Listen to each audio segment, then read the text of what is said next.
as well as Acadiana's most accurate and dependable forecast. We're tracking the latest with Hurricane Beryl as we come on the air this afternoon. The Category 3 storm pummeling the Cayman Islands after leaving behind devastation on some Caribbean islands. You're looking at what conditions looked like as Beryl rolled over the Cayman Islands. Beryl, already a deadly storm, killing at least 9 people in Venezuela, Grenada, St. Vincent, and the Grenadines, as well as Jamaica. It also caused widespread damage to Jamaica's capital city of Kingston. Roads are flooded, trees and signs are damaged or destroyed. News 15's Robert Ray is in Jamaica with a look at the cleanup and recovery. I am anxious and a bit scared.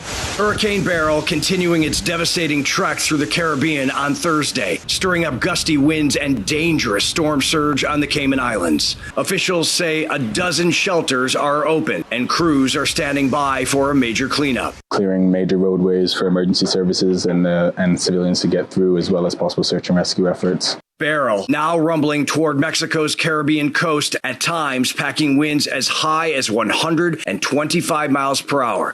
Forecasters expect the storm to make landfall early Friday south of the popular tourist spot Tulum. People are boarding up homes and businesses and rushing to grocery stores to stock up on supplies, though some tourists say they're not worried. We'll be staying here because our flight's not due home till Monday. And I think we'll just take advice from the hotel and the reps that are there, but we're not too scared. The storm is growing weaker after pummeling Jamaica, as well as St. Vincent and the Grenadines this week, leaving multiple people dead. In Barbados, storm surge destroyed boats used by locals for fishing, an industry that provides income for thousands of people on the island. I never really experienced a system like this yet, at this magnitude, but yeah.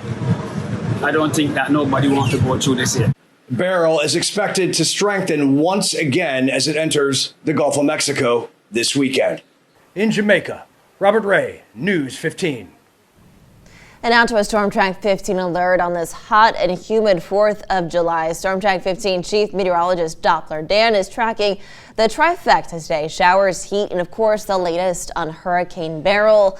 What's the latest over there? Has anything changed? Yeah, first and foremost, let's take a look at the latest update. It's no longer a major hurricane. It is a very high-end Category 2 hurricane with maximum sustained winds of 110 miles per hour. The pressure has increased to 974 millibars, and now it's just a couple hundred miles away from Tulum, Mexico. So it is moving into an area that is probably not necessarily as much of a deterrent for this system, meaning the upper level winds are going to begin to diminish. So although the cloud tops are being blown up to the north and northeast, that's going to be less and less of a phenomenon that this storm system has to worry about. So the weakening trend might not necessarily be all that much over the next 24 hours before it eventually impacts Mexico, and that could be a little bit of a concern. Now, as we take a look at what we're dealing with in terms of the expect track with this system, again, it is moving across the Yucatan Peninsula and then turning northward toward the mouth of the Rio Grande River, basically the Texas-Mexico border.